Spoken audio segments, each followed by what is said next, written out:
Lonely Monk Productions.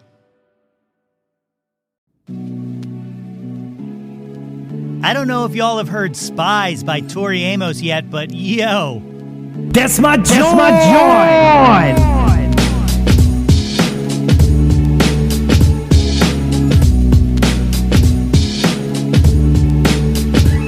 Hey yo, displace the guilt. What's good, friends and family, neighbors near and far? Welcome to an all-new episode of the Yo, That's My Jawn podcast. The podcast, website, brand, movement, way of life dedicated to the embrace and championing of your passions. I'm your host, Nate Runkle, a.k.a. John Dillinger, a.k.a. Duke Nades of the House of Nades, a.k.a. John Connery, a.k.a. Since You've Been John, a.k.a. Nate 3.0, back once again with another episode of the podcast.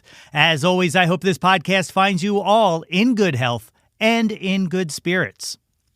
In a little bit here, I'm joined by Lisa Flynn, frontwoman for the band Lisa Christ Superstar.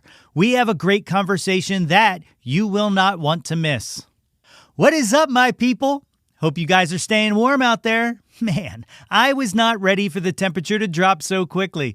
I'm already out here bundled for the tundra and prepping my dogs to get ready to have a sled attached to them just to get me to the store. Just a few quick notes before we get into my interview with Lisa. First, we added a new feature to the Facebook page. You can now stream the podcast straight from the mobile app, and you can share clips. So, say you're listening to this episode, and there's a part that you want to share with a friend or relative that doesn't know how to find podcasts. Well, you can do it straight from the page. Check out www.facebook.com/Yo That's My Jawn and click the podcast tab. Second, you asked for merch. Well, now we've got it. Thanks to the fine folks over there at TeePublic, we now have Yo, That's My Jawn t-shirts and other assorted items available. Just go to the website www.yothat'smyjawn.com and click the shop button. Treat yourself to some YTMJ goodness. Available now. My guest today has put her heart and soul into the Philly music scene for years, not just on stage, but behind the scenes, booking venues including the North Star Bar, the Balcony, and the legendary Trocadero. Her band, Lisa Christ Superstar, has just released their debut album, Soundtrack of the Floating World, on Code 3 Records. The album, 12 straight tracks of pulsating guitar goodness, was produced by Philly legend Joe Nicolo and is available now on all of your favorite streaming services. She is 100% pure badass, and it is my honor to welcome to the show today, Lisa Flynn.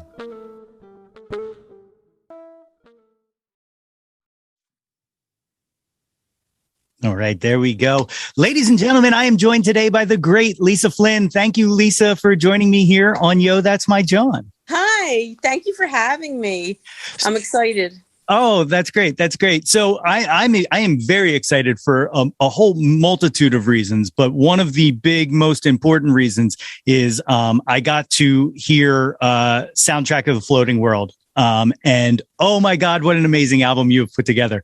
Like, I absolutely love this album. It is so good.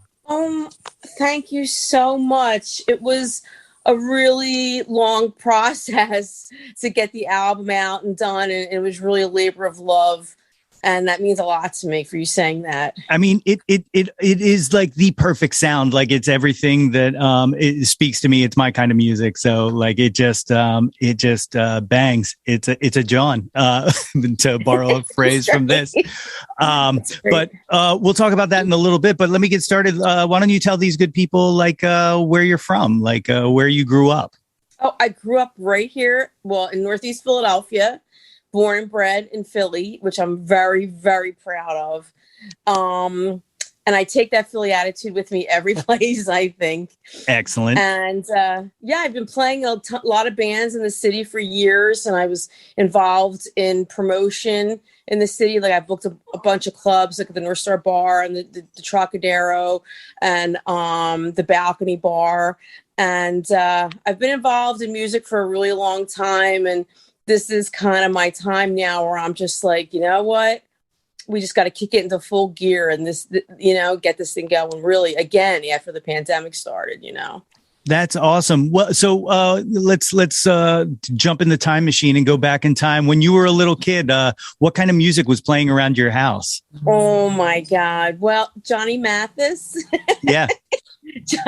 Johnny Mathis. But I started playing guitar when I was 4. Really? And and my parents, like, this is one of my sweetest memories. My parents, I don't know if you remember Sam Goody Music Store or not. I was a third key supervisor at Sam Goody. You're kidding. Which one? The one in the Montgomeryville Mall in North Wales. This was Roosevelt Mall. Roosevelt Mall. So I loved Sam Goody's, and I was like 4 years old, and I went in, my parents were going to get me guitar lessons, and I walk over to the counter and I pick up Dumbo was on the cover, and I was like, oh, it's Disney's classics, so I got this, and then I walk up to the counter, and this guy changed the trajectory of my life. He was like, sweetheart, you don't want this, you want this. And he slid me a copy of the Lennon and McCartney songbook, and I knew Yellow Submarine because I knew it was a cartoon. Okay. And then I just devoured it, and everything took off from there. That's unbelievable. These little butterfly effects that kind of change the trajectory of things. So you're kind of starting there in the. Did you pick it up easily? Was it a challenge for you to pick up the guitar? It was pretty easy when I first started to play guitar. My parents were wonderful. I did want to play drums, but they were like, "No, we live in a row home," So they bought me this. Really, it was almost like a Spanish guitar at the time, but it's like this acoustic guitar. And I started playing, and I had this great guitar teacher. He would come to my house, and he taught me. I learned how to play from that, and then I became a brownie in the Girl Scouts. That took a little time out, my cookie drives. Yeah, but my love affair with that passion of finding that love. Like, I'm sure you have that passion of something in your life. I mean, even though you have to do other things to like pay the bills or to keep your insurance or whatever else you have to do, man, that passion is in you through and through from those beginning days, Absolutely. It gets me. It's literally like been the lifeblood of my whole life. From being a kid and listening to it to being older and making it and just enjoying it and doing this criticism and talking to people. Like, it's been the backbone through my entire life. And I love music. It's so perfect. Were your parents musical at all, or not at all? Really? I mean, not at all. No, my parents weren't musical at all. My parents loved Nat King Cole, and again, all I can remember is the Johnny Mathis. My mom would go ape shit for Johnny Mathis and Frank Sinatra and stuff like that. But no, not at all. I don't know where it came from. I guess it's something that you're just kind of born with. Like, people have talents, and I was just born with that. What kind of music were you into when you started? What was your first love? My parents used to like to tell me this story about how obsessed I was with Robert Palmer's Bad Case of Loving You. Really? Yeah. So that I kind of do have that seed. Like, whenever it comes in, it does kind of grab me by the spine, as if taking a hold of some kind of deep receded memory in there. But but my dad had this enormous, extensive record collection, and they would buy me records and stuff like that, but it was always like in the corner of my eye, like my dad's collection of like how to get in there. And I own it now, so it's kind of followed me forever. That's really cool that your parents were a huge influence. My parents influenced me in everything, and they helped me, and they did, but neither of them play any instruments and like that. So yeah. Did you play in any band in school or anything like that? Any kind of school instrument or? We used to play we used to play the drums on stage with those sticks and on the stage and stuff like that. But I did all my stuff really, really at home. I just started devouring things, and just learned how to play. I had my lessons, but then I really started to learn. Like, I'm pretty much self-taught after the lesson, like some lessons, but I mean, the music that I listened to, my guitar teacher wasn't teaching me, so you learn to pick up everything by ear. You learn to play and you sound like these chords and you sit there for hours and hours with the album open, trying to play these chords and figure it out, and that's where it came from, and it grows, Yeah. For me, when I used to work in a actual music store. It was called Stewart's Music in Lansdale, and Mr. Jim Stewart was the owner, and he would give guitar lessons, and I would work the front of the store while he gave guitar lessons. And I actually never took lessons, but while he was in the back teaching kids how to start playing guitar, learning like Mary Had a Little Lamb and stuff like that, I was out in the front of the store teaching myself how to play Over the Hills and Far Away by Led Zeppelin. So like, It was like, it was like, I could hear them like banging through Mary Had a Little Lamb. And I'm like, why are you wasting your time? The good stuff's all out here. Like the good stuff's all out there. I will say I did have my share of Mel Bay guitar books. My God, yes. Remember Mel Bay? I do. I think I'd probably still have some sitting around here in a box somewhere. You're kidding. I probably do. Probably like a chord book, like a Mel Bay chord book is probably. Yes. Mm-hmm. Yes. Yeah. That was the thing. You had your Mel Bay chord book, and then you kind of like went off. This is what my teacher taught. Then I'd have my stereo and with my records and my little 45 little turntable and try to learn stuff. And man, you really have to, sometimes life buries you under a weight of a lot of other things and you forget those feelings, that like electric spark that you have inside you, but when you reach it again, it's always still there. Whatever your love is, if it's art, painting, music, any creative force, cooking, anything, you can get bogged down doing so many other things in life. But the way you're talking about, I mean, you're just like glowing. That's how I feel, Exactly. And that's one of the things that I've really enjoyed doing this whole podcast and stuff like that is like talking to other people that also glow when they talk about music and other things that they love. Like I really am fascinated how far away when people age and when people, when life gets in the way, how far away from the things that people love they get, and I enjoy talking to people who have been able to continue and harness like that passion of the thing they like and keep it in their life. That is perfect, because that's what really kind of challenged me these past year and a half. I mean, we've always played. We've been in bands. I had a band before this called Workhorse 3. We put out 3 awesome records.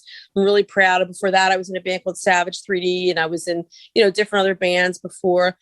But like, I think this past year, like, we were writing this record, and we were getting ready to record with, I don't know if you're familiar with Joe Nicolo. Yes. We recorded with Joe Nicolo, and right then, it is Breast Cancer Awareness Month. I was diagnosed with breast cancer, and which I'm fine, thank God. Thank God, indeed. Thank God. And I'm also a nurse. So COVID hit right then.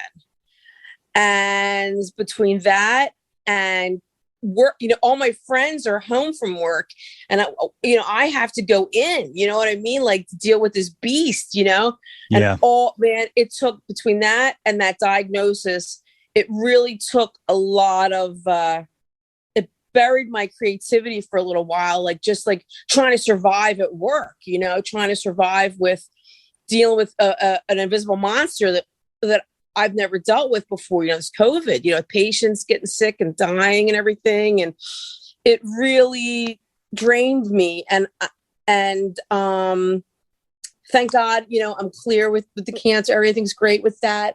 And then now we're coming on the other side of COVID. And I'm like, you know what, man, I can't forget like what brought me, you know what I mean? And I have to go back to that. But I tell you what, man, for that like year, when I was working in the hospital with COVID and everything, I felt like all of the joy like leave my body, I'm sure. yeah, that's why I'm so happy to have gotten the record. The record took over a year. It got pushed back. I had surgery, and then it got pushed back over another year. And just the joy of playing again, and is something that I will never take for granted again. You know, absolutely. Starting early in that, how did you end up in the nursing field? Was that also a passion? No. Yeah. You know, no. I'm a musician through and through. You know what I mean? Yep. And I was booking for years and I was playing for years. But you know what? The term starving artist there's a reason for starving artists, you know? Yeah. And I said to myself one day, I mean, I just said, you know what? I got to do something where I have a flexible schedule and I can at least do something where, I can pay my bills. I got to have insurance, like I hit kind of like this wall. I'm like, wait a second, I got to do something here, but not sacrifice my music and everything, you know? And nursing has given me the flexibility to do that. And I will say this. I mean, I love it's not near my passion for music. I love being a nurse. I know that taking care of people and patients and giving them dignity and helping them get better. I do love doing that. That's amazing.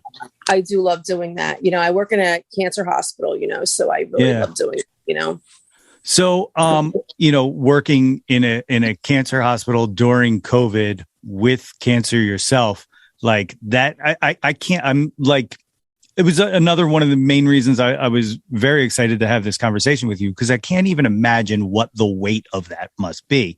People throw around the word strength and stuff like that, but the strength that it would take to kind of essentially face what you're going through, but also throw in a pandemic on top of it. I can't even imagine. Like, I just, oh, you're so sweet. It was, man, I really thought say March 2020, I went back to work like March 17th, and that's we had my first day back after my surgery was our first COVID patient at the hospital. Oh my God. And I was just like, I thought it was like the end of the world, my world. I thought it was the end of my world. I'm like, oh my God, what is going on? And you go into like this weird, like kind of, we all did. We went into the survival mode where we're like faced with lines in the supermarket and we can't get food that we want. And it was really scary. And all I wanted to do was be home with everybody else, but I'm like, we're thrust into this thing. And I had that, I think it was almost a weird thing because being thrust into the COVID, I really didn't take time to think about my own breast cancer diagnosis. Sure. It kind of, I'm like, oh my God, I got to take care of everybody else. Like I have to make sure my patients don't die. I have to make sure our coworkers are fine. Like my nurse colleagues, like it was a different kind of camaraderie that I always thought of camaraderie in nursing, but never one that I went through like that. And on top of that, with, the breast cancer diagnosis, I was just like, it was a lot. It was a lot of crying nights, a lot of, the unknown. And, that's why releasing this album was such such a triumph for me, because, I want people to know that like you can get through certain things and there's other people that do understand, what you're going through, and hopefully they can identify, with what some of the things I'm saying, Absolutely. It's a very powerful statement. And like I said, like I admire kind of I hate using the word strength because it's overused, but it's legitimately like the amount of strength that takes is thank you. Incredible. No, that's really sweet. That's really sweet. Thank you so much. So, you had mentioned booking and stuff like that. Let's kind of rewind. What was your first band like? So when did you start playing out? Like now that you've got the Mel Bay backing and you've got you've got your Lennon McCartney book, like what kind of gigs did you start playing? Well, we used to start. We played a lot in high school, and actually, my husband and I went to high school. He plays drums in Lisa Craze Superstar. But we hooked up a couple times in high school, but we didn't get married till years later. Okay. And so we used to play in bands, the best shows, the basement. Oh my God, yes. Parties, and we would cover like Rush, and we would play like early Def Leppard and like some Metallica and stuff like that, and just all over the place, all different stuff, And that was great. And I'd always had been in bands, and we used to play at the Pontiac and like the 23 East. And we played a place called the Kill Time, the Ferenz, the Khyber. When the Khyber and Knicks were together, we're back. You bounce back and forth between the Khyber and Knicks, and you go around the corner and you go to the Ferenz. It was just a great time. It was a real good time in music in Philadelphia, Oh yeah. When did you start kind of writing your own stuff? Like when did you guys start kind of compiling your own original? Well, I always wrote my own songs. And I just always have. Yeah. But lately I've had more of a purpose to them. Like sometimes I'll come up with these like, when I was younger, I'd come up with these like nonsense lyrics, didn't really mean anything, blah, blah, blah, or whatever. But now I feel like I'm in sync now with my music and my spirit and my lyrics. Yeah. And I can kind of get out what I want to get out through my songwriting now, Yeah. That's really what this album did for me for the first time, I think. So the songs, I know, it was a long process kind of going into recording this album, but were you working on them prior to all of the craziness? Oh yeah, we were ready to record. We had Joe. We had a date book with Joe. We're like, Joe, we were going to go in November 2019 and December 2019. And then I got diagnosed and I was like, whoa, we got to put this off for a couple months. And then COVID hit. Mm-hmm. So we had to wait, pushed back about a year. And it was actually, it worked through I was able to have a little extra time, and I worked through some of the songs and fine tune them a little more. So we had some more time to definitely come up with the album that we have now. Yeah. Were there drastic changes, or was it just kind of like finessing what you had? There was a drastic change. The one song that I'm really proud of on the album is kind of a departure from what we kind of do. It's a song called "I'm Going Under." Yeah, and I'm a furry baby mom, and we rescue, and we've had 7 dogs and cats in the house. Oh wow! We right now we have 4, but at one point we have 5. They're each my baby, and my dog Harry, who was 16. At the time, I had the song written. Song was written. It was done. And then the night before Thanksgiving, he passed away last year. Oh no! Yeah, and the next day or two, I threw all the lyrics away, and it just came out of me. The lyrics about how I felt about him dying, because people don't realize, they're family members. Absolutely, like they're your best friends, and the deaths that I've gone through with them and all my babies, my Sammy and Foxy and Molly and Rocky, like it really affects you. And in the video, we asked some of our fans to give pictures of their pets that had passed on. So I don't know if you got a chance to see the video or not, but in the video, we put so many animals in there that had passed as kind of a tribute to them. And that really just that just wrote itself. That's the one I really reworked. That's really awesome. Like I haven't had a chance to check the video out, but like I said, I've been kind of mainlining this album. It just really it's okay. Yeah. But so those changes and stuff like that over that time, obviously you're going to feel much better about them, but have you thought about like the alternate universe? Like, are there still demos? Like, can you B-side some of the early stuff to kind of? Yeah, we definitely do. Like, I'll have, sometimes the way we write, like I'll just have it like I call it almost like the exoskeleton. Yeah. I'll have the song and it's just like an exoskeleton of the song. And then I pull it to, then either I'll have a riff or, a mute, a verse or a chorus. And then I'm singing nonsense into the mic. And then I fix it and then I figure out what it's about. And then I really rail it. So yeah, we have a lot of those. Oh, that's awesome. Yeah, I'm a big fan of outtakes and B-sides and early edits, alternate lyrics and all. Those are like my favorite. Like that's one of the things that I love geeking out about music because and I guess it kind of is shown in the fact that I started this podcast. But one of the things I absolutely love is the process. Like I like hearing how things got to where they got, and because you can kind of tune in more on certain aspects of things and kind of see, when you see that growth and see that change. But anyway, that's just because I'm a goofy music nerd. So that's oh wait, I've got a little bit of a fight over a bone down here. Oh, okay. No, I do. That's when I read about people that I'm into, I'm like, oh my God, this is what they meant. And this is what's going on. And this is what's going on in their head when they were writing this and everything. Yeah, I love it too. Yeah, it's so great. It's so great. So, early on you're playing and stuff like that. How did the booking start? Was it just from playing out, like meeting, the venues and stuff like that? Or? Yeah. I had been playing and I was like, you know what? Why can't I make my whole job, like music or what the hell, Yeah.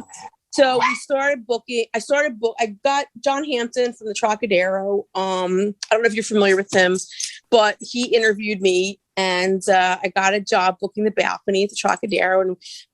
And then I started learning how to close shows and promote shows. And we did the North Star and we were booking a lot of rooms at the time. And it was awesome. The only thing that sucked is I was booking and working so much. I couldn't play as much as I really wanted to. Yes. That was actually working almost every night, That was actually going to be my my next question was did it and it sounds like it did it get in the way of playing, because I got to think that booking a show is pretty extensive work. It totally did, because not only the booking the show, it was like a big chess match. I liked it. Like, oh, this day this and this band this and this one this, coming up with new ideas. But I also had to close the shows, and I learned how to settle shows. And like settling shows, like paying the bands and getting all the receipts and making sure this, that, and the other thing goes right. You have to make sure the catering is right and everything. So you're staying until like, about maybe 1 or 2 o'clock in the morning to get all those shows settled, And then like I had to do a lot of those. So yeah, it ultimately did wind up. I couldn't play as many shows as I really wanted to, because I had to work a lot with those kind of hours all the time, Yeah. One of the things you booked that I'm really interested in is you booked the last night at the Troc. That's like to me that's like a calling card. That's like a piece of history. Like what was that night like? I'll have to send you. I still have a couple posters. I'll have to send it to you. Oh, that's awesome. Yeah. Yeah. Send me your address. Yeah. Well, I talked to Joanna Pang, who was the owner of the Troc. And I said, Joanna, man, I hear you closing the same thing. I'm like, Joanna, I've got to book that last local show of locals, and she was like, Lisa, like, yes, awesome. And I was so happy, so I didn't have much time. I might have had a month. Wow. Like I didn't have much time at all. So, and you need press lead time, you need promotion time, and there wasn't much time to do all the promotion that I wanted, but I did get it written up in the Inquirer, and I did get it written up in a lot of places, and we did flyer the crap out of it and put it out.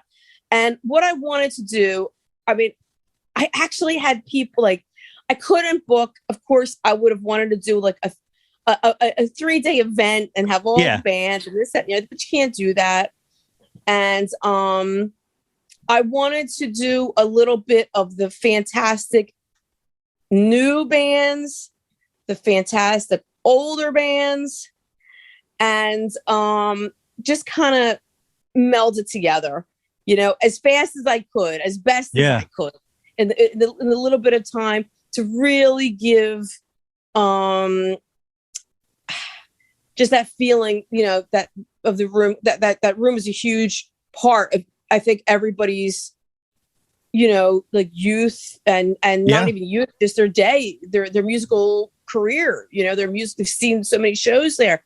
And I was really proud. It's one of my proudest moments. And I was so glad Joanna was like, here you go, do it, That's so it was great. awesome. Were you, because it happened so fast, were you able to kind of appreciate the awesomeness of it as it was going on? Or was it, did it take a while until after it was done to be like, whoa, we did that? Like, it took a little while till after it was done, because I was so kind of like frantic to try to get it done. Because I'm like, first of all, can I get it done fast enough? And second of all, are people going to come if I don't have enough time to promote it? And you got to, book bands that people are going to come out for, right?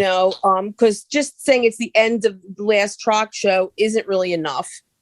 You got to have local bands that people are going to want to come out for, because, they have their life plans, and sometimes it's just hard to get, it's hard to get bands that are available that aren't playing with a month in advance and this, that, and everything. But it worked out. It worked out better than my wildest dreams, and everybody was so excited, and the feedback was so positive, and it really, really culminated my time there and in Philly and what that room meant to me. Oh, that's incredible. That is absolutely incredible. Yeah, that, and I hope what it meant to everybody else too. We're all in this together, Yeah, that room, it was just a magical little, I saw so many great shows there, and so many, I have so many memories from that room. Like when I found out that it was closing, that was heartbreaking. I was like, this is a piece of, somebody's got to save this or something, or do something. This is Lily. Oh, hi, Lily. Yeah, I know. It was when I found out, oh my God, I spent 10 years booking them, and those balcony steps, man, walking up those balcony steps, and loading in the balcony steps, and just the history of the room. The Three Stooges played there, in vaudeville back then, In fact, I learned this later. When I was booking there, we had offices. You walked up the balcony steps. I don't know if you remember, but you would walk up the balcony steps, and then there was a door. You'd go right into the club, and there was another door where there was a whole nother level up there. Oh, really? Yeah. And that's where our offices were. And actually, when I found, and then there was another attic, we found all this cool stuff up there, all this old shit that was up in there, but from the vaudeville days, Yeah. But I had found out that actually the second entrance, the balcony entrance and the level, that was for segregation. Really? Mm-hmm. Wow. Yeah, it blew my mind. That's absolutely crazy. Yes, it was two separate entrances. Oh my God, that's like a hidden history. That's another one of my, besides music, hidden history is one of my favorite things in the world. That's unbelievable. Yeah. I wonder, were they doing? Clearly, if they had a segregated entrance, they were doing segregated shows. I wonder if were they doing that's just really fast. That just blew my mind. My mind's going everywhere right now. That's true. Somebody told me that a long time ago. I think that's true, but it made sense because it was somebody one of a press guy that came to the show. He told me that. He was just it's got a separate entrance and the separate steps, and you would, and I was like, what? And Wow. I never thought about it before. Like, I hope I'm not starting any risk, but Sure. that's what somebody told me. And it was from back in like the 1930s, I guess. I don't know what year the room opens, but you Wow. know, it's Wow. terrible. But that's what I heard. What an incredible piece of history. That's really, really insane. So back to soundtrack to the Floating World. How did hooking up with Joe Niccolo, how did that come about? Well, I've been a fan of Joe's for a long time. Like, he's an amazing oh my God, he's like a legend. Yeah. He's not like, he is a legend. So this record, when we were the Workhorse 3, and it was me and Eric, and then our bass player Steve at the time. Now we have another bass player. We change it. You know, I said, when I got diagnosed in the COVID, I said, you know what? I want to do something different. I don't want to have this total raw like sound. I want to have something a little cleaner.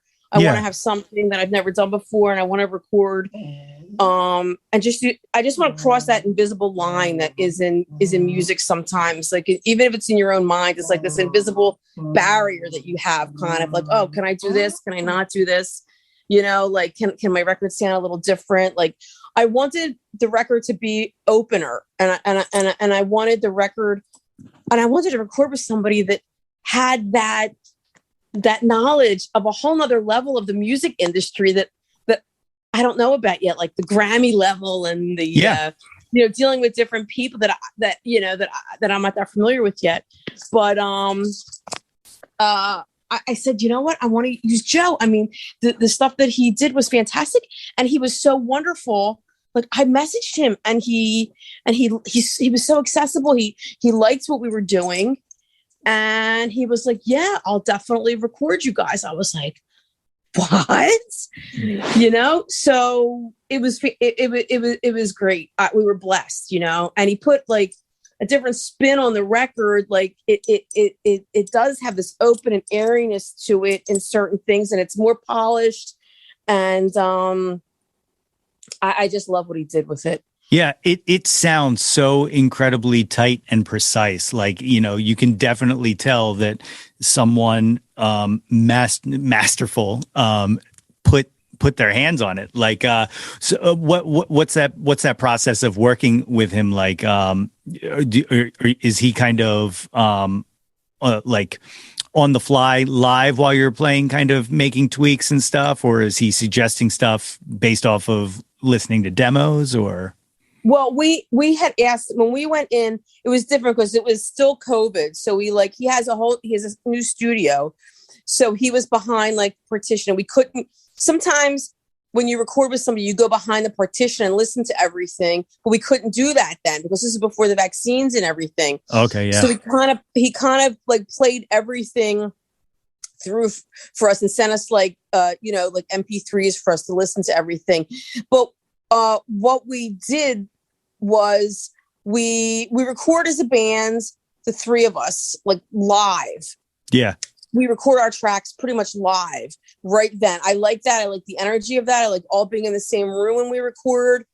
And he was really conducive with that. Like, some people say, oh, you got to put this down separate. You got to do this. He let us be who we are. And then when we recorded like a song, I asked him, I say, Joe, what do you think about this? Or what do you think?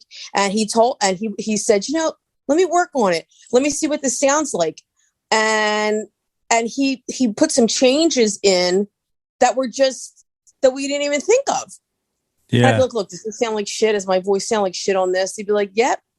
We got to go back and cut that again, And, we did. And you want that with a producer because you want them to be honest with you. They're putting their name on it as well as you. And he was so laid back, and he was just wonderful. I don't really get nervous meeting people or anything, but when I met him first, thank God he was so easy and so easygoing, because I was a little bit like, wow.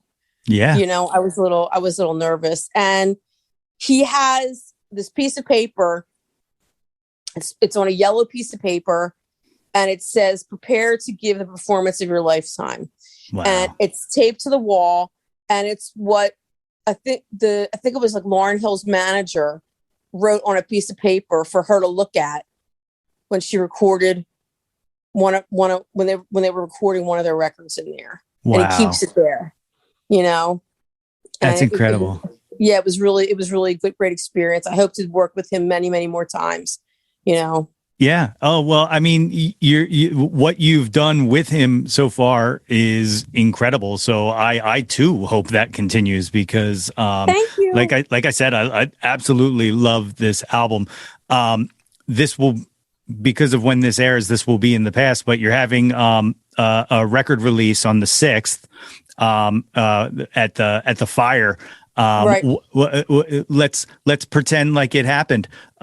How'd that go? No, I'm just kidding. But it was fucking awesome.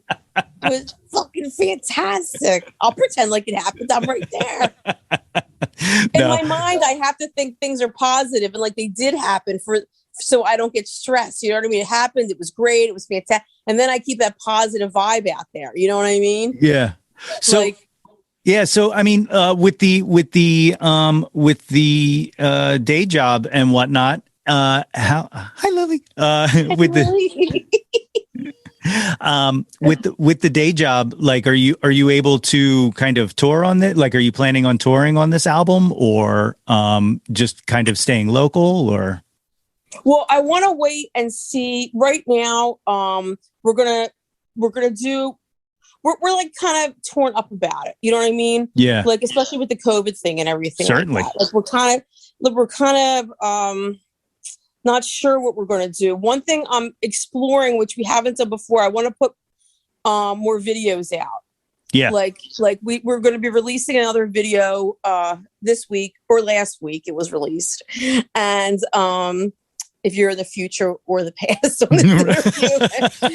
this interview. So I want to at least do 4 videos for the record, which is something we haven't done before. And I definitely want to start playing more shows. Like this show, we're really good friends with the Pagan Babies. I'm not sure if you're familiar with vaguely them. Familiar, yeah. Yeah, they're like Parkerfield legends. My husband plays drums in them, and so they had the show, and I'm like, listen, look. They're like, do you want to play? I'm like, sure. I wasn't even like, I didn't even know.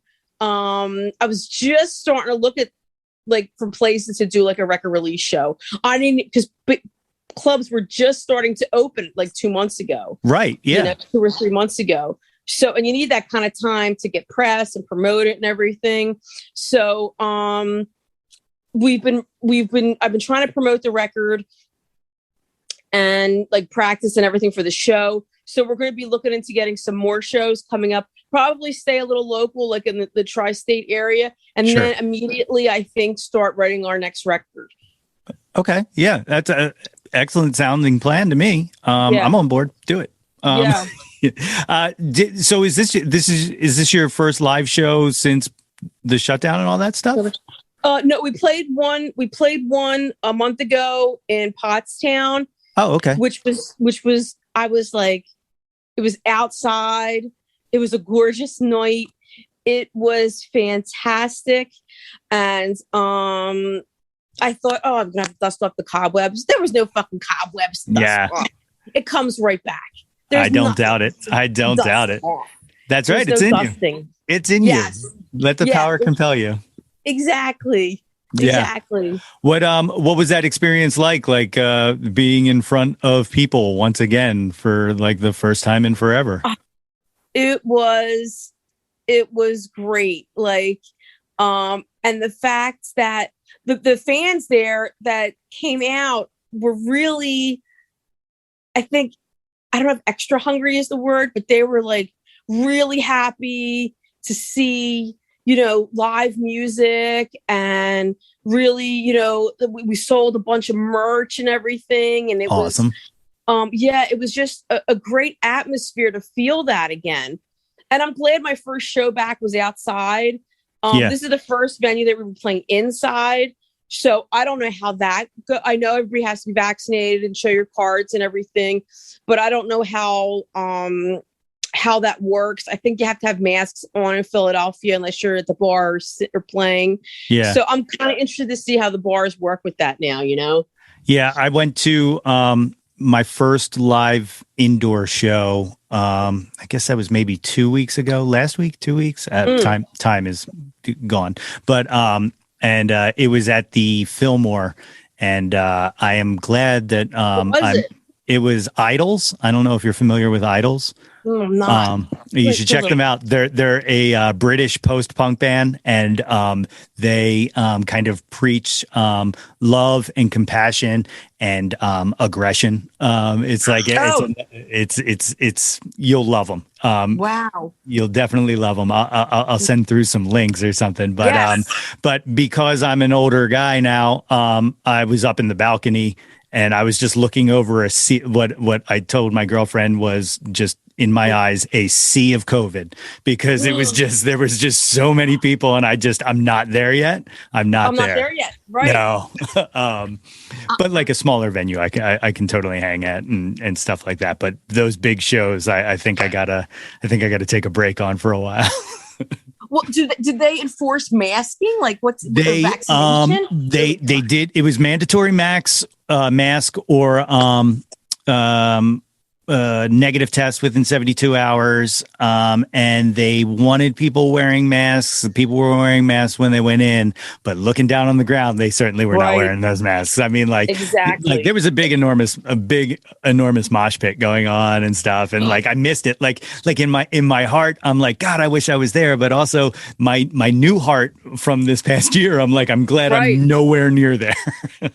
Exactly. Well, I mean, I know me as a nurse, I'm like, oh my God, you know, like, I mean, I just got my booster. Oh, excellent. You know, so I'm like, and my flu shot, and like, so part of me is like, okay, we sang outside. I was fine. You know what I mean? Yeah. The first show I went to, besides playing, was an outside show. So I was like, okay, I saw my mask on and I was outside, but I was like, oh, this is great. Now this show coming up with the fire, I'm like, do I sing with my mask on? I'm like, can I sing with my mask? I'm like, because I've never taken my mask off. Yeah. It's weird, right? Like, it's very weird.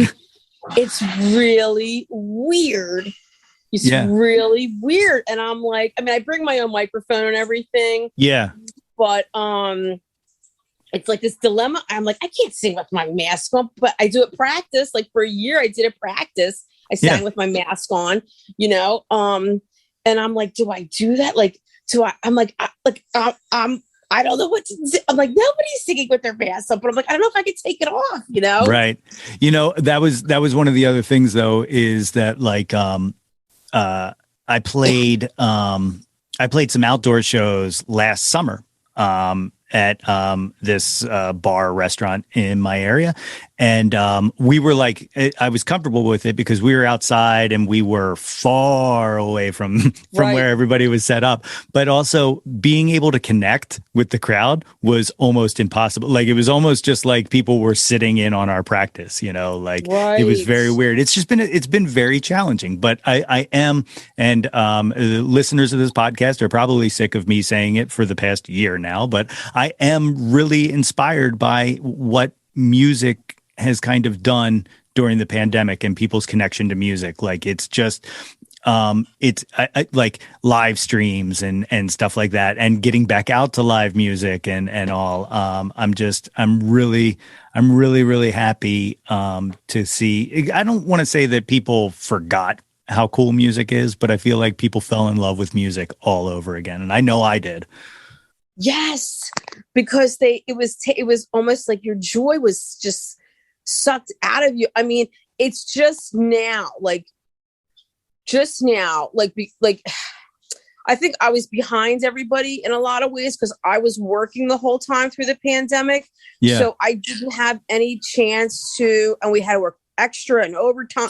You know, we were just working. And I didn't have any other time to find new things that I love and take time to explore new things. I was just trying not, you know, we were just trying not to die. You know what I mean? Like come home with God, I would strip at the door, you know, clean everything, like just like, you know, had to, you know, just like scared to come in the house, you know. But now I'm starting to get a little easier with the vaccination. Now I can start to like sit back and say, hey, where is our music going to go now? Because it is a different world, and it changed while I was working. So now I'm trying to adapt with the new changes of it. Yeah. You know, a lot of people adapted to it while it was happening. I didn't. So now I'm like, I realize how much more shit is online, and that's why I want to focus more on, I think, videos. Yeah. And I'm also torn up. And what do you think about this? You know, I'm from an older school. You put an album out and you put the album out, you get the album. Oh, it's an album. Yeah. But it's not really an album-centric culture too much anymore. I had a conversation with a girl named Clover, who's a very incredible musician. She was on this show, and she's much younger than me, and her social presence is really phenomenal, and I think it's great. And that was one of my questions for her, like, because I was like, "Are you working on a new album, or are albums even a thing?" I don't understand, because like, right. if you go to someone's like a newer artist's Spotify page, right? Like, there's maybe one album, but there's like 15 singles, you know, or something like that. And I honestly, I don't know the answer, because like you said, like, I love albums. I like a complete thought. I like a beginning, a middle, and end. I like, you know, being able to say track 4, because I never know song titles, you know, like it's in my nature that an album is the main goal, but I don't know if it still is.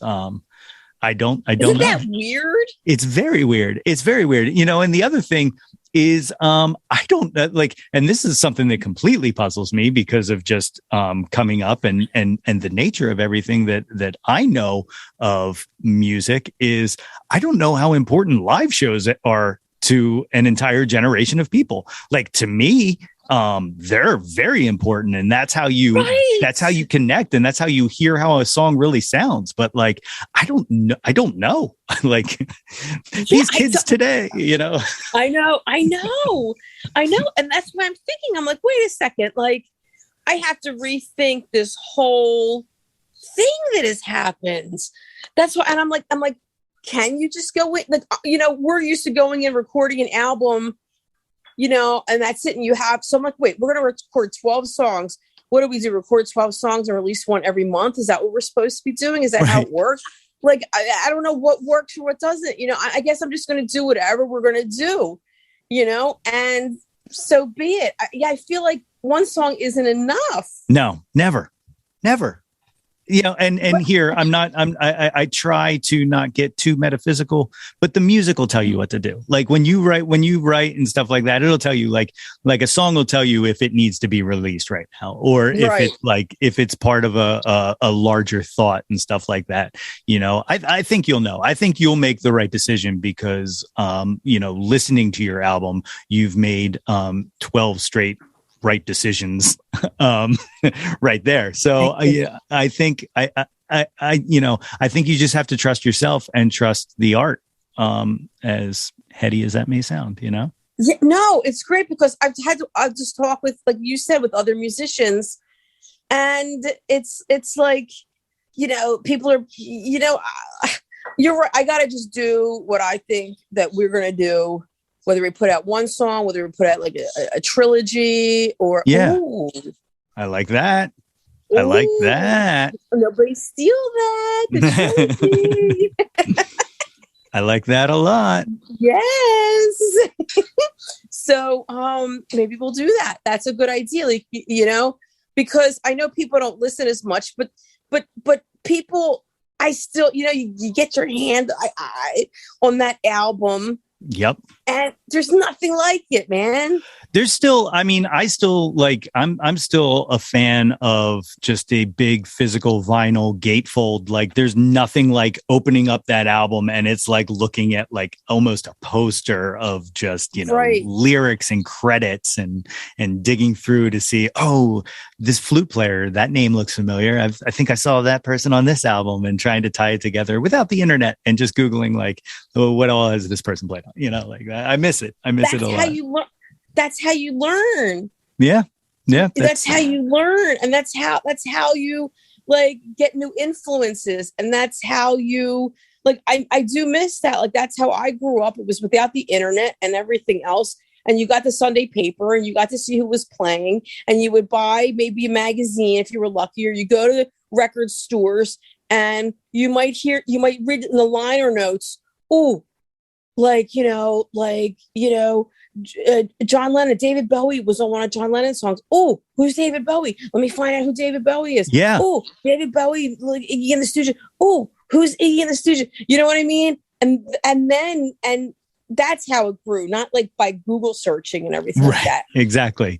And, you know, another thing that I find weird, and again, like I always try to stay away from sounding like old man yelling at a cloud. But one of the things I always found weird was like, you could have an artist release a duet, right? And not know who that person was singing with at all. Like, not even know that person was on the album. Whereas now, like everyone's credit in the title is like so-and-so featuring blah, blah, blah, blah, blah, blah, blah. But like to this day, I don't know. I mean, I really could because I'm a music nerd, but like just based off of looking at the back of Michael Jackson's Thriller, I couldn't tell you who he's duetting with on I Just Can't Stop Loving You. Like, you wouldn't know unless you dig into those liner notes. And that's what I miss. Stop doing the work for me.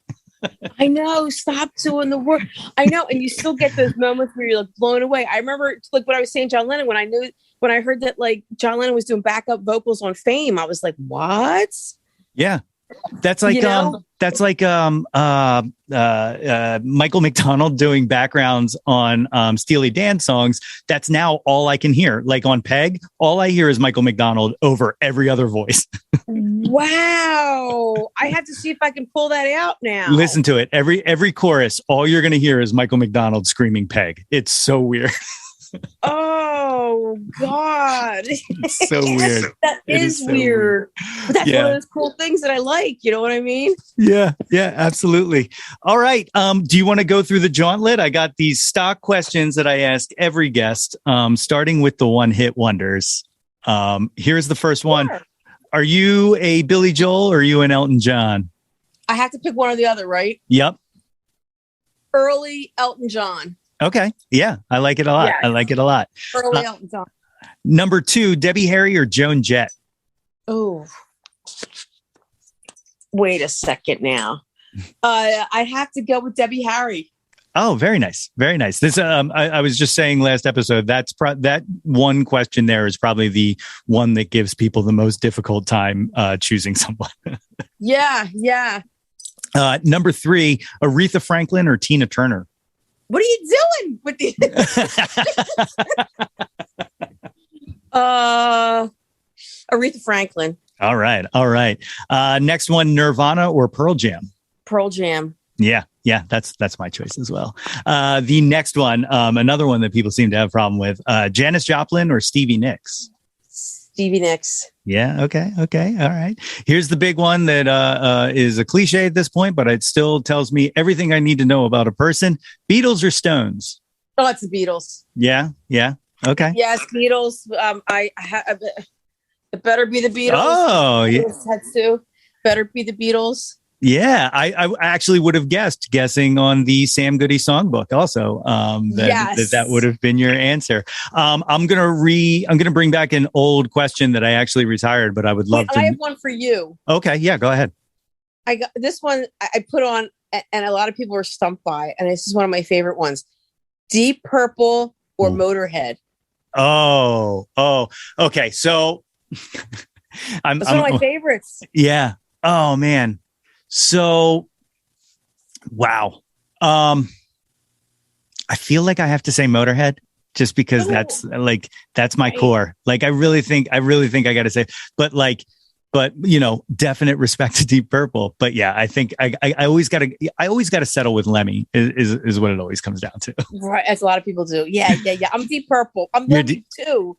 But if I Right. got to pick one, I got to go with Deep Purple because I love Richie Blackmore. But I love Lemmy. It was a hard one. That is a good one. I like that a lot. I like that You a know lot. what? Yes, I copyrighted that. I copyrighted that one. Ah, excellent, excellent. That can lend itself to the trilogy. Wait a second. I think I'm pulling back my Stevie Nicks and going with Janis Joplin. Am I allowed to retrieve Sure. an answer? Sure. Okay. Yeah. All right. That's, Okay. yeah. I like that it's been weighing heavy on your mind that you had to stick it back on. Last one of the one-hit wonders: Bohemian Rhapsody or Stairway to Heaven? I got to go with Stairway to Heaven. I learned how to play it on guitar. I got to go with it. Yeah. Yeah. Fantastic. All right. So the next one. I will tell you this, though. Little side note. I used to work in the Warehouse Records store in San Francisco years ago. It was like a Tower Records chain. Okay. And Mike Myers came in. Really? Yeah, this was years ago. This is before, and he was filming Wayne's World. No way. He asked me, and I got him the Queen record that had Bohemian Rhapsody. No on way. It. Yes. Oh my God. That's like, amazing. Can you sign this for me? And I was like, yes. And I got my autograph from him and everything. That's my Bohemian Rhapsody story. That's the only story I have. That's a phenomenal story. I love it. Yeah. It's a piece of history, film and music history, because, I think about the, I want to know if Queen pays Mike Myers money, because I swear the resurgence occurred when he put that song in that movie. Like it was unbelievable. The life, like the recharge of life into that band from that. I wonder. They have to pay Queen money for that. Right. Yeah. Okay. So the top 10 countdown, these are, I use as we all in Philly do, we use Jawn to be whatever you want it to be. It doesn't have to be music. It can be anything in the world you want, but, top 10 countdown number 1. What was your first Jawn? What was the first thing you were obsessed with? It was the Beatles. I have to say. Yeah. Guitar. Yeah. One of the old questions, that was what I was going to ask you, that I actually retired, but I would like to bring back for you is, who was your favorite Beatle? when I was growing up, it was John and George, and now I'm all Paul. Yeah. I've seen him live so many times. Oh my God, I'm Paul. Really? Oh, that's awesome. That's awesome. Number 2, what's your current Jawn? What are you into right now? I'm into getting French kissed by my dogs. What am I into right now? I'm a pretty hardcore vegan. Oh, awesome. So I'm really passionate about that. My girlfriend is vegan curious, so to speak. Great. So we eat a lot of quasi vegan meals. But I'll tell you what, in the past few years, the kind of recipes and meal ideas that have come out, forget about it. It's unbelievable. And even in stores. You could, when I stopped eating meat, you couldn't get, there was only one store that you could get, there's only one, it was like West soy milk in a box, unsweetened, in one store on a dusty shelf. That's when you get. Now there's soy, there's everything. Yeah. So it's unbelievable. My new Jawn is, that's an old Jawn. My new Jawn is the trilogy. That's the trilogy. My new Jawn. I like it. Yes. I like it. Number 3, what was your first concert? What was the first live show you went to? I did see Beatlemania. My first real concert was the Kinks. I saw the Kinks. Oh, fantastic. Did they fight on stage or were they fight free? It was even better than that. It was at, oh my God, where the hell was it? Oh my God, it was outside. I can't remember. Oh, it was the Kinks, and Ray Davies was with Chrissy Hine at the time. Oh, wow. Chrissy Hine, yeah. And she's of all the women that you named, I mean, she's the only one that had any kind of influence on me musically at all. Yeah. She's absolutely incredible. And never lost a step. Like there's no bad Pretenders albums. Those first 2 Pretenders records changed. Like it's the first time I heard like a woman doing exactly what I wanted it. And I wanted to be her and James Honeyman Scott, the guitar player. I wanted to be that in one person, you know, and that's what I've been kind of that's where a lot of my influences come from, you know. So she's one of my dawns. Yes, that makes so much sense. Much sense. Number 4, what was the last concert you went to? The last concert I went to, oh my God. Oh, it was pre-COVID. I think it might have been like Mike Nesmith and Mickey Dolenz, actually. Oh my God. So you just essentially said the magic word, because again, everybody who listens to this podcast is going to roll their eyes at me, but I literally try to bring up the Monkees in every single interview, and you did it, and you did it for me. I love the Monkees. Oh my God. So do I. Dude. I'm an enormous fan. A few episodes ago, I'll send you a link to this too. People bust my balls. I'm like, you don't know what you're talking about. A few episodes ago, I did this whole rant, like a 5-6 minute rant on how the Monkees should be in the Rock and Roll Hall of Fame, and then and then I covered 9 Times Blue. Yeah. Oh my God, I love the Monkees. Did you see them at the Keswick? Did you see the It was at the. I didn't. The last time, I've actually never seen the Monkees. I've only ever seen Mike solo a few times, and I think the last time I saw him solo at Sellersville. Yeah. Did you see that? I saw him. No, I saw him at the Colonial Theater in Phoenixville. Theater. Yeah, I didn't go to that. Yeah, and I saw him at the World Cafe. Wow. Front row for that one. It was one of my favorite experiences ever. When was that? It had to have been 6 or 7 years ago now at this point, I think, something like that. Yeah. Oh yes. I'm Mike Nesmith is my spirit animal. Like, that's, ever since I was a kid, watching the Monkees, that was what I always wanted to be. And he just writes incredible music, and I'm an enormous fan. God, I can't share that with many people. Well, if you ever want to talk Monkees, I am your guy. I am right there. I am all for it. Pop songs. Yes. Yeah. So that, the kind of backbone of this whole Yo, That's My Jawn thing was, it started as a website, and it was just, I wanted to write about things that I love that people tend to call like guilty pleasures or something like that. And I don't believe in guilty pleasures. So I just wanted to, glowingly love things that people kind of roll their eyes at, and the Monkees play a big part in that, because I mentioned the Monkees to people and they're like, oh yeah, whatever, and I'm like, no, you don't even understand, like you don't understand like the people that they worked with, Carole King and Harry Nilsson and Neil Diamond. Yeah. It's unbelievable. Like I could go on for hours. So listen, there are 2 songs on the record that were definitely completely stripped and influenced by them. Burnt by the Sun. Okay. Record Burnt by the Sun, and the song that I told you, I'm Going Under, was like totally like Monkees. Like I was really in a Monkees like frenzy. And like, oh, the songs are I'm so happy I found you. It's amazing. It is very rare to find someone as obsessed with them as I am, and I'm glad that we've made this connection. How underrated.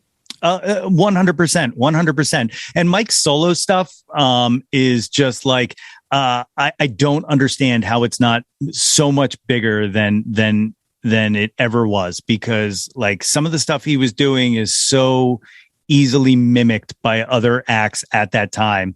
But he gets no credit for it, And, I have to dig deeper into his solo stuff. I do. Check out the First National Band stuff. It's really phenomenal. I have it. I've listened to it, but I haven't devoured it. Okay.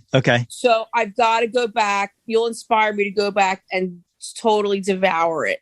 Do it. I love it. They're touring now. They are. I've seen some clips. It's I wanted to get out to one of those shows, but I forget it. I think it fell on a night that I had a prior engagement or something. Yeah, I think they were coming here. We had tickets to see them at the Keswick. a couple years ago, and we went to the show, and that's the night that Mike Nesmith had his heart attack. Yeah. And then, we got there. We're like, what the fuck? And then we didn't know what happened, but then we found out. And then we went back on the rescheduled show, and it was just, first of all, I'm used to going to a lot of concerts that are like standing and you're screaming, and it was all seated, which I was like, this is wonderful. Yeah. You can really listen, and it was so good. It was so good. Peter Tork had just passed away, and they did a tribute to him as a Davy and stuff like that. And it was it's one of those like tear-inducing moments. Yeah. Yeah. Oh, 100%. 100%. Number 5, what was your favorite concert you ever went to? My favorite concert had to be Paul McCartney. Yeah. I mean, you hear a song, you have your favorite band. Who's your favorite band? Probably, I would say probably Wilco is probably my favorite band. Wow. And that's within the past few years they've kind of just taken the title there. Prior to that, it was probably The Who. Yeah. That's all. Wow. Yeah. Do you know, I'm outraged. I just saw one of those things online, like this band versus that. Yeah. And they had, don't even get me started. They had Cinderella versus The Who. What? And Cinderella won. Was it like a PA local thing? Was it people like just voting for the hometown guy or something? Or no, I don't know. But I went ballistic. I'm like, I don't want to be in a world where wins over there in this kind of contest. But anyway, Keith Moon is like, forget about it. Oh my God. Yeah. Like, I have said this, not on this show, but a few times to friends that like, I think they were like the best band. Like they're like, they all were so strong in their areas and they played well together, and they're definitely right there. Like that's love The Who. Unbelievable. I was like, I did you ever see them? I did. I saw them. Speaking of people who passed away, I saw them right after John Entwistle died. Like we bought tickets and he was still alive, and then he passed away, and then they had to reschedule. So I've seen the two, as they like to say. Oh, right. I was lucky to see. We saw The Who with the Clash. Wow. And Philly, yeah, that was pretty fucking good. It was Kenny Jones was playing drums. Wow. Yeah, that was really good. It was the combat agent. I don't care, but it was the combat rock tour. So everything was like combat rocked out on the stage. And they tore all that down, and The Who came out. And then I saw them again, like you, with the two of them. Yeah. And then I was lucky enough to see John Entwistle played Nick's in Philly, like a small club, like. Oh, wow. Yeah.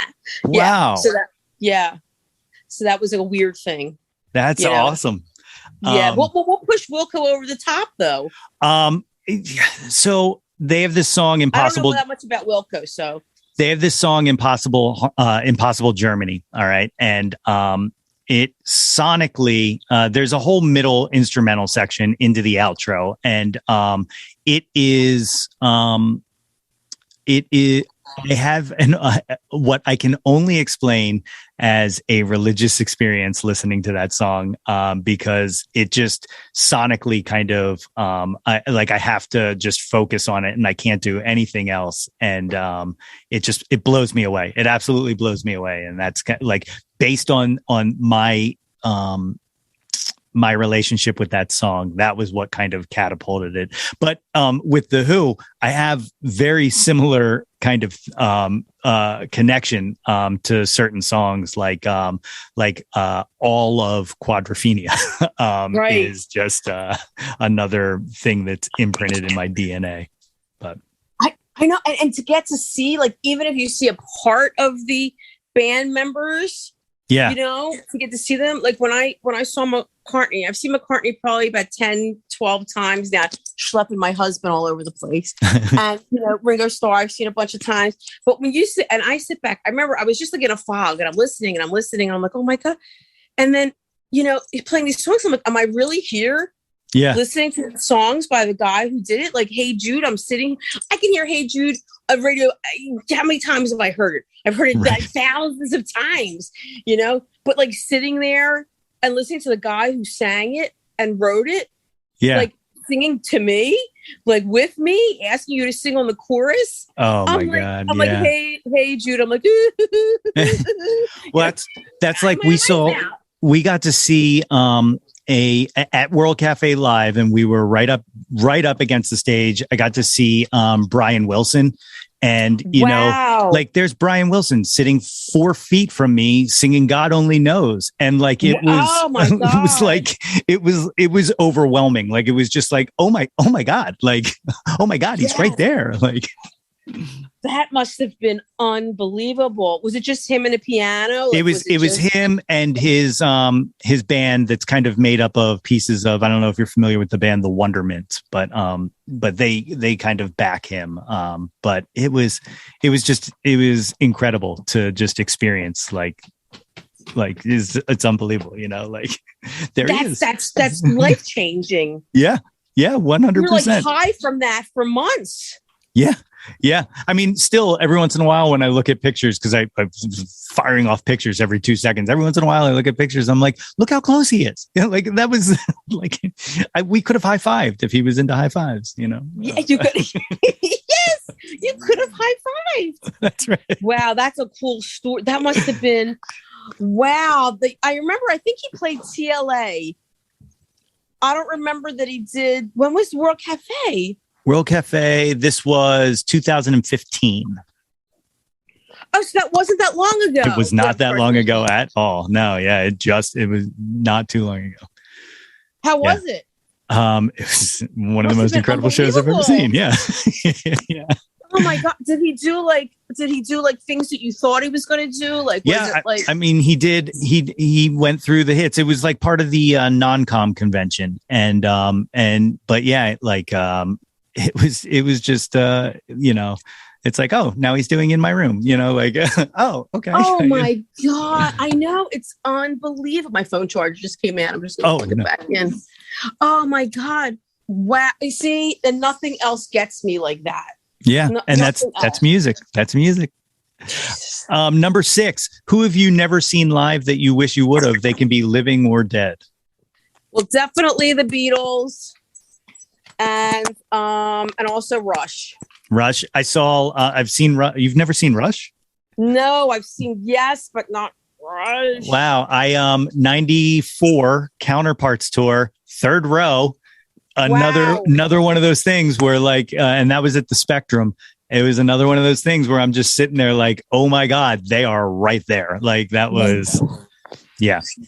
Big Rush fan as well. It was absolutely incredible. And for some reason, because I was a dumb kid in high school at the time, I had a business card of my band, and I was like, we have to get them our business card because we're going to tour together. I don't know what my thought process was, but anyway, you got to go for it, dude. You got to go for it. So what we did was we tucked my business card in my hat, and we threw my hat up on the stage, and I almost hit Alex Lifeson in the head with my hat while he was soloing, and it was one of the scariest moments of my life. I was like, oh no, like I misjudged that throw 100%. And then Geddy Lee walked over and he kicked it off stage, and I was just in awe. Like I was like, he kicked my hat. Like, yes, that's awesome. I know.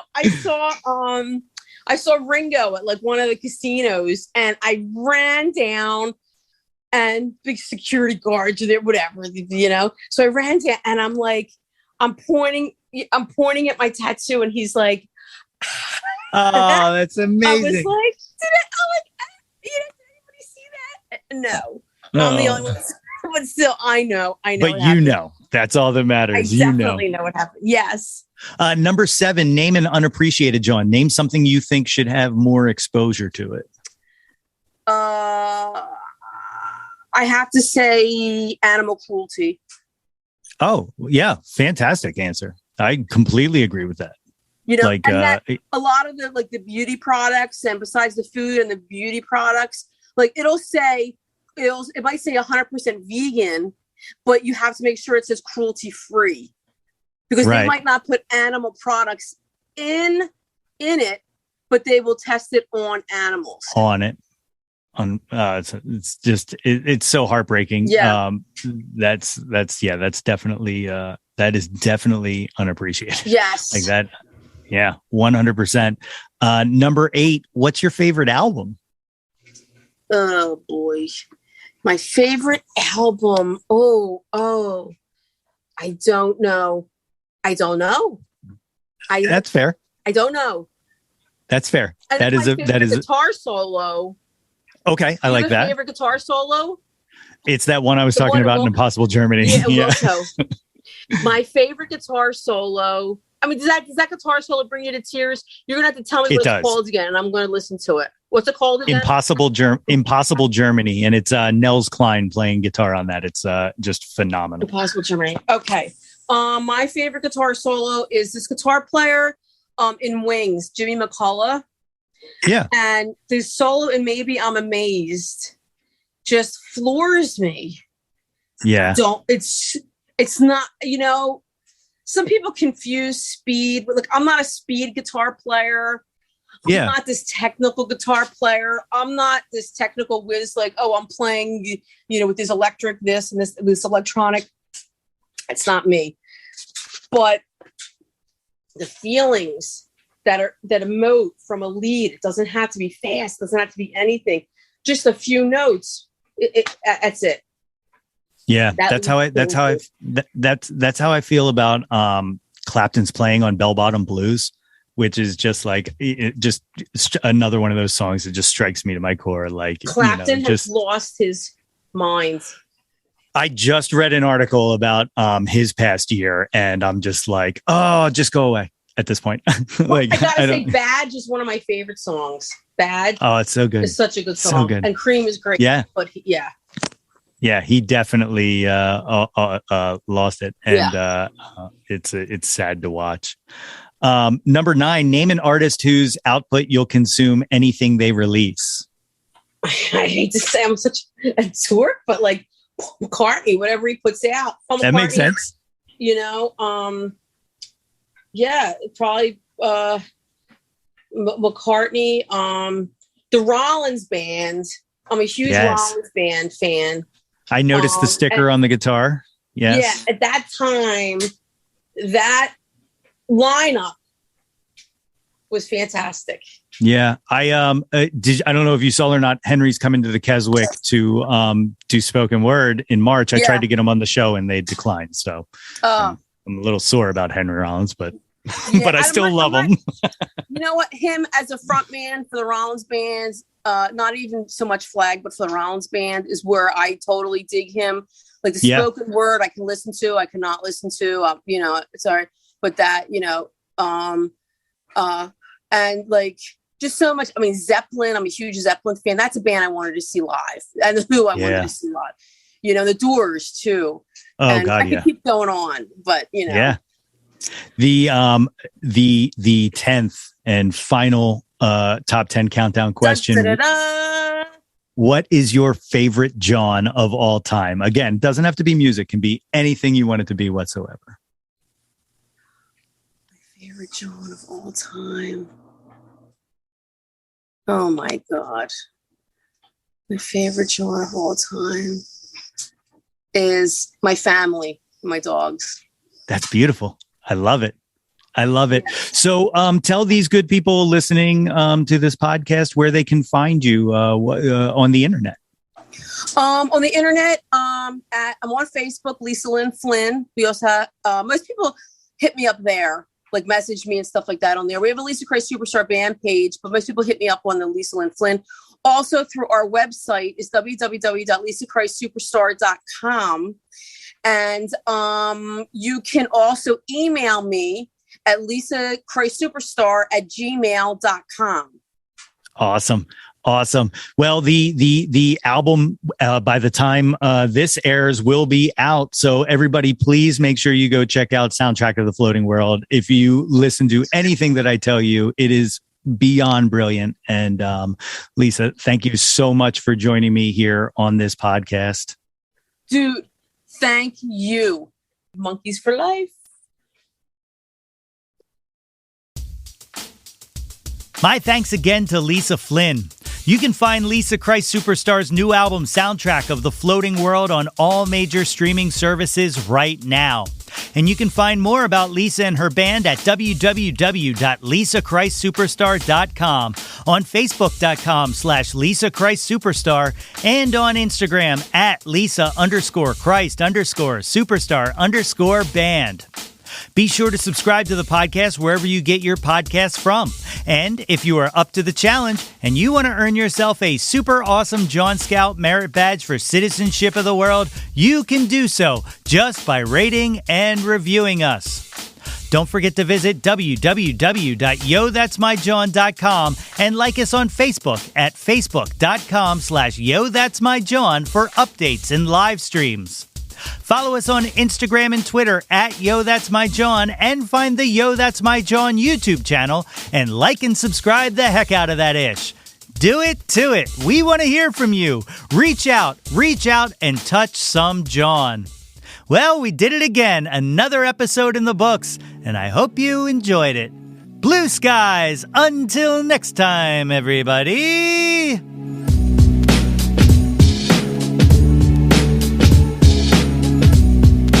Yo, That's My Jawn is a Lonely Monk production, written and produced by yours truly, Nate Runkle. Theme song by Phil Tyler Music featuring Nate 3.0. Special thanks to Fox Run Brands, DX Ferris, Andrew Scott, Natalie Runkle, and the incredibly brilliant and wickedly stunning Katie Daubney. If you or anyone you know has any ideas they would like to share or any guests they would like to hear on the podcast, please feel free to reach out to us at yothat'smyjawn@gmail.com. Or you can leave an audio message for us and possibly hear yourself on a future episode by visiting anchor.fm/ytmj/message. Until next time, be sure to displace the guilt and embrace the pleasure and shout to the world, yo, that's my Jawn.